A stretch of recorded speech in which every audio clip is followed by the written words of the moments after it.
Hey everyone, I'm going to show you the steps I do to paint the door and get a really nice finish. First step is to sand it. You just want to rough this up. It gives the primer something to bond to. It's a step that sometimes people skip. I always do it. I like to use somewhere between 100 to 150 grit sandpaper. You just want to get in all the nooks and crannies of the door, scuff it up. It gives something for the paint to bond to. Now that we've sanded it, we need to remove all this dust. I've got a leaf blower. You can also sweep off the door, whatever works best for you. Be very thorough and make sure all the dust is gone. I've got this product here. It's called a tack cloth. These are very cheap and you can use them for quite a long time. It's essentially just a sticky cloth.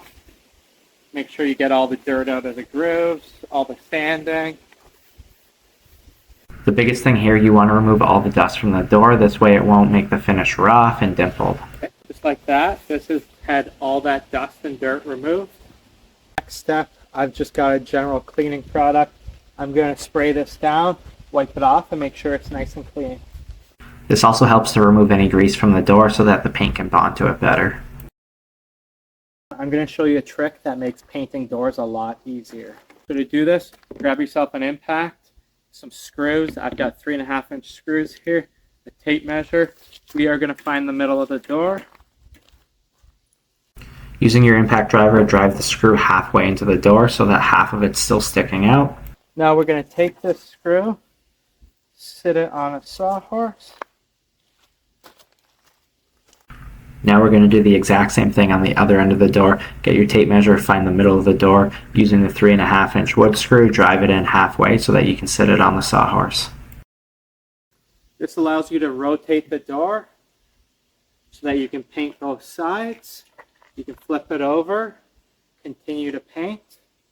You can also add another screw in the middle here. Again, only drive the screw halfway into the door.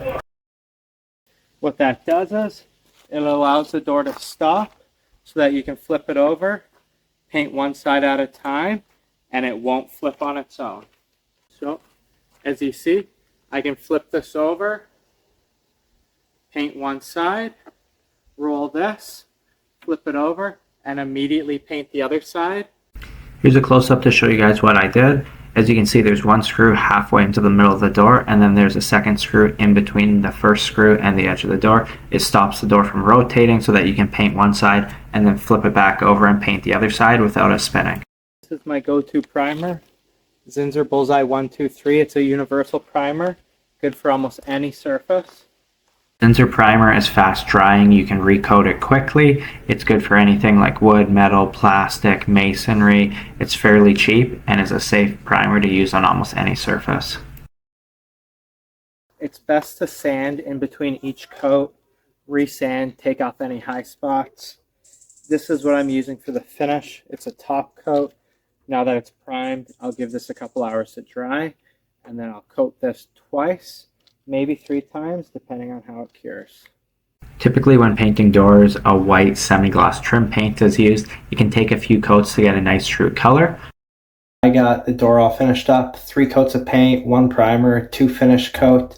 It's all dry now, so I'm going to mount the hinges back and the door handle. Here's a look at the finished door. We got a nice true white. Hopefully this helps you.